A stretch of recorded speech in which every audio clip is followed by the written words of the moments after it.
Hello everyone, আসসালামু আলাইকুম। কেমন আছেন সবাই? আশা করি অনেক ভালো আছেন। তো আমি চলে আসলাম নতুন আরও একটা ব্লগ নিয়ে। আগের মতো ঘন ঘন ব্লগ দেওয়া হয় না, এখন একটু লেট হয়ে যায় কেননা অনেক ব্যস্ত থাকি। তো সকালবেলা আজমান বাবুকে একটু মাটিতে ছেড়ে দিয়েছি, সে একটু খেলে নেই, কেননা আমার বাচ্চাটা তাড়াতাড়ি হাঁটা শিখছে না বিভিন্ন অসুস্থতার কারণে, আর এমন কিছু খায় না, তাই শরীরে শক্তিও পায় না। তো আব্বু ছোট মাছ নিয়ে এসেছিল, সেই ছোট মাছগুলো আমি, আমার চাচি এবং আম্মু মিলে কাটছিলাম।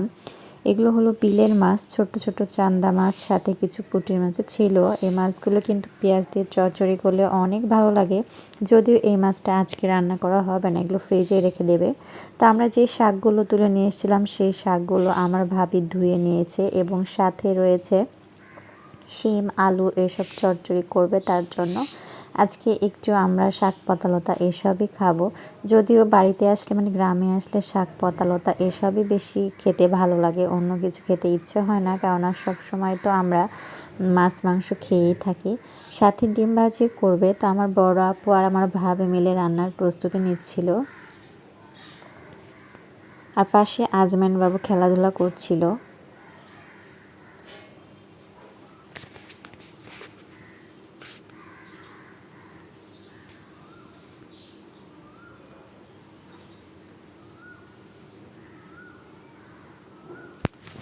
ছোট বাচ্চারা একটু মাটির মানে গ্যাস পেলে তাদের শরীরের জন্য অনেক ভালো, তাই মাঝে মাঝে মাটিতেও নামিয়ে দিতে হয়। আমি ওকে অনেক জিদ করছিলাম কোলে নেওয়ার জন্য, কিন্তু আসছিল না, আর মুখে কালি মেখে কি একটা অবস্থা। তো এইদিকে আমার ভাবি রান্না করতে বসে গেছে, আর আমার আপু আজকে লালি গুড় দিয়ে পিঠা বানাবে, মানে খেজুরের লালি গুড় দিয়ে পিঠা বানাবে, তার প্রিপারেশন করছিল। আর আমার ভাবি ভাত এবং শাক একসাথে দুই চুলাতে বসিয়ে দিয়েছে। যখন তাড়াহুড়া বা সময়ের স্বল্পতা থাকে তখন কিন্তু এভাবে দুই চুলাতেই রান্না করা হয়। আর আমার আম্মুর এই মাটির দুই চুলাটা অনেক জ্বলে, মানে খুবই তাড়াতাড়ি সব কিছু রান্না কমপ্লিট হয়ে যায়।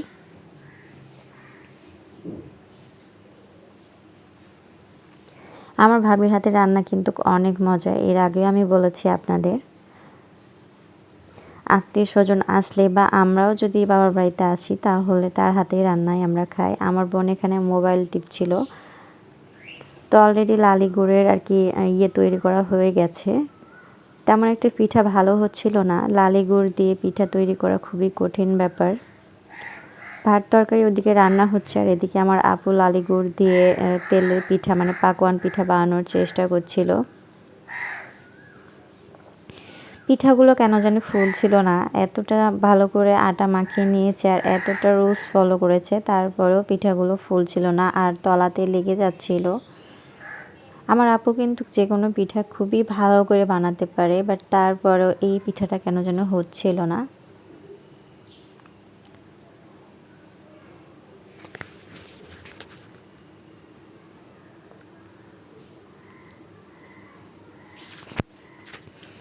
পরে আপু আরেকটু আটা দিয়ে এই গোলাটা আবার গুলিয়ে নিল, দেখা যাক এখন হয় কিনা।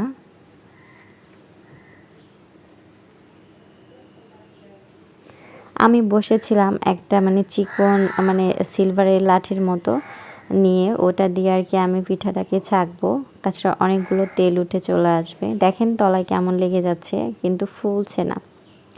তবে ভিতরে কিন্তু আটা থাকতো না, ভিতরে কিন্তু আটা থাকেনি, ভেতরটাও খুব সুন্দরভাবে বয়েল হয়ে গেছে।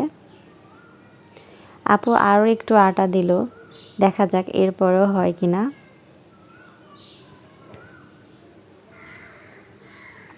মেয়েরা মা বাবার কাছে যেমন আবদার করতে পারে, শ্বশুরবাড়িতে কিন্তু তেমন আবদার করতে পারে না। যতই শ্বশুরবাড়ির সবাই ভালো হোক না কেন, একটা লজ্জাবোধ করে। তো যাই হোক, এটা হলো আমাদের পিঠার ফাইনাল লুক। দেখেন কি অবস্থা পিঠাটার। পিঠা দেখতে যেমনই হোক, খেতে কিন্তু অনেক মজা হয়েছিল। মানে একটা করে না বানাতেই শেষ হয়ে যাচ্ছিল। আমাদের বাসাতে পিঠা বানালে এরকমই হয়। আমি আবার এটা নিয়ে খুব মজা করছিলাম আমার আপুর সাথে। এদিকে আপু পিঠা বানাচ্ছে আর ওইদিকে আমরা সবাই মিলে পিঠাটা খেয়ে নিচ্ছিলাম। এভাবে আমাদের বাসাতে পিঠা করলে বা কোনো কিছু করলে চুলার চারপাশে আমরা বসে থাকি, বিশেষ করে আমি আর আমার ছোট ভাই চারপাশে বসে থেকে মানে যতটুকু দরকার পেট ভরার জন্য ততটুকু খেয়ে ফেলি।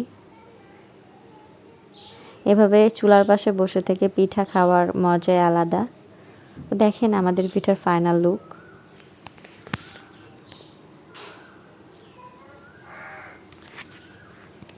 লালি গুড় দিয়ে কীভাবে পিঠা বানালে পিঠা ফুলবে, আপনারা যদি কেউ জেনে থাকেন তাহলে প্লিজ কমেন্টস করে জানাবেন। তো আমাদের পিঠা বানানো প্রায় কমপ্লিট হয়ে গেছে। এই পিঠাটা একটু ফুলেছে।